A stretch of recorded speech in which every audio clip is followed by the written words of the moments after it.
Hey everyone, my name is Ben and you're listening to a daily dose of English. This is a short, simple podcast that you can listen to every day to improve your English. You can find the transcripts for all episodes and more on benslanguagelab.com. I'm glad you could make it today. In this episode, we're going to be talking about taking pictures, taking photographs or photos, or a quick pic, however you want to say it. A lot of us nowadays take pictures. In the last episode, I talked about text messages, which are something that basically everybody does. And I think that now that everyone has a camera in their pocket most of the day, well, not literally everyone, but almost everyone, I think photos have become a lot more common than I know they've become a lot more common than they used to be. But especially recently as cameras are getting better and there's more features, people are using photos more often, not even just necessarily to capture a moment, but to be useful for lots of different things. Our behavior changes slightly when we know that we can take a picture of something and access it very, very easily.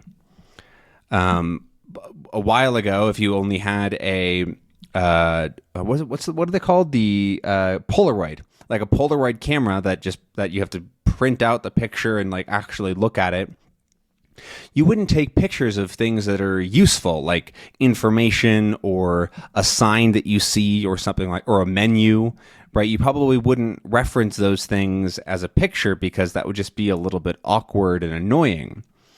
But nowadays, it's so easy to take a picture of a restaurant that you walk by that you want to remember, or to take a picture of a document and scan the text that way, right? These are all useful ways that we use pictures nowadays. But then also there's the, I guess, standard reason to take a picture, which is to remember something or to save a moment for whatever reason, whether you just think it looks cool or there's something happening, or you want to just take a nice picture of somebody you know or somebody you love. There's a lot of great ways to use a camera. And especially now that they're so good, anybody has the option to take a really good photo at basically any time. I personally am not very good at taking pictures. Not necessarily, yes, I'm not that great at taking them in the sense that they don't always look very good. Like the pictures aren't great. But I'm also not very good at thinking about or remembering to take pictures. I have to almost force myself to think about taking a picture just because something looks cool or because I want to capture a moment. That almost never just comes up in my mind. I've gotten a little bit better recently, typically with, but it's typically when I'm at home and like I see the cats do something cute, or I want to take a video of something to show somebody. It's not necessarily the same as, you know what, this is a nice moment that I want to capture. But I think there's a lot of power in that, and even though a lot of people take almost too many photos, I think there's a really nice thing about that, because you can go back through those and occasionally they come up. Come up on your phone is what I want to say. And I'm saying that because fairly recently, in the past couple years, phones have added a feature where it'll just show you your pictures from maybe 1 year ago exactly, or 2 years ago, or just a random person or time. And that's been really interesting. I've liked to see the photos that I've taken because I frequently don't go back through them. I don't go back and look at what the pictures I took because I don't think about that, right? I don't think about, I should take a picture of this moment. And I also don't think, I should go back and look at this moment. I should go back and relive this moment for whatever reason. Not even to show somebody a place. I do that occasionally, but it's just, I don't really think about it. I often try to explain it or talk about the experience. But just a couple days ago, I remembered to upload a lot of things to Google Photos because I've been switching operating systems for my phone from an iPhone to an Android. And I realized, oh, I can have all of my pictures if I just put them on Google Photos. And so I did that, and I uploaded, I think, all of them. I'm not actually sure. And then Google Photos started showing me some of those old pictures that I had. And some photos from that I didn't take, right? Like some pictures of me when I was really young also started showing up. And it was just a cool thing to see. Today, for example, I got to see like this day, so the day that I'm recording, but 1 year ago, and then 5 years ago, 18 years ago. So I got to see like a bunch of different times, but at the same time of year. And that's something that I think is really interesting. But I realized that I don't really have that many pictures from like that I took in the past, let's say 5 years, because it just wasn't that, I didn't think about it. I mostly have pictures of times that I was either showing somebody what I was doing, or of kind of boring things like recipes, or like a wall if something got damaged, right? And I want to take a picture of the damage. And so a lot of my pictures end up being kind of boring.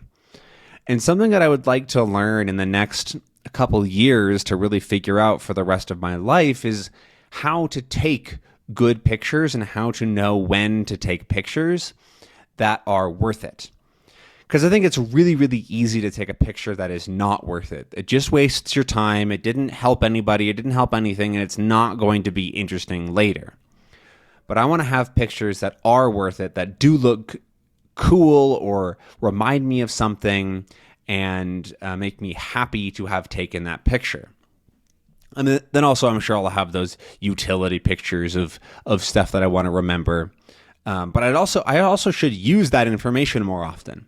I think that something that I do pretty often is take a picture and then just don't go back to it, just ignore it, which is probably not the best for me to do, because like I took that picture for a reason, right? So maybe I should use that photo, that information, but that is currently how my behavior is.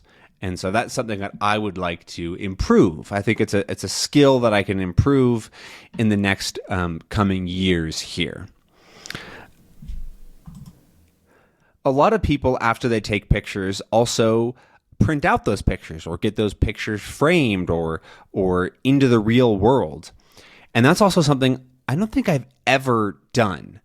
I don't think I've ever like taken a picture and then gotten it printed out or framed or put it up somewhere.